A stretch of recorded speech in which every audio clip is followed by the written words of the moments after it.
Bumababa na ang mga naitatalang aktibong kaso ng COVID-19 sa munisipalidad ng Guagua sa nagdaang mga araw.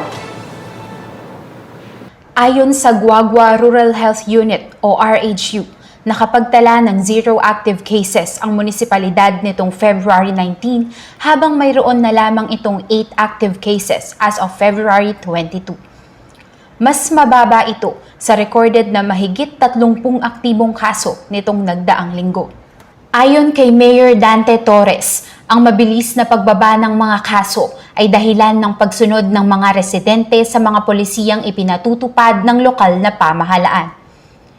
Ito rin anya ay dulot ng mas pinaigting na COVID-19 vaccination drive kung saan umaabot na sa 126,807 na individual ang nabakunahan habang 15,659 ang nakatanggap ng booster shots as of February 8. Bukas na rin ang registration para sa pediatric vaccination sa mga batang 5 to 11 years old at nakaantabay ang RHU upang agad na maturukan ang mga bata pagdating ng mga bakuna.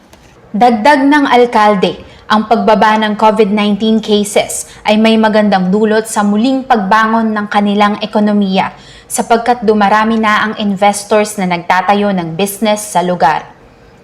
Umuusbong na anya ang malalaking food at manufacturing establishments na pumapasok sa munisipalidad at handa ang lokal na pamahalaan sa pagtulong sa kanila upang agarang makapagbukas ng negosyo. Pakiusap niya sa mga ito, kumuha ng mga trabahador sa mga residente rito upang mabigyan sila ng oportunidad na makapagtrabaho na siyang magbubunga ng paglago ng ekonomiya at muling pagbangon nito mula sa pandemya. Samantala, ayon kay Torres, inihahanda na ng mga eskwelahan ang kanilang mga pasilidad sa muling pagsisimula ng face-to-face classes.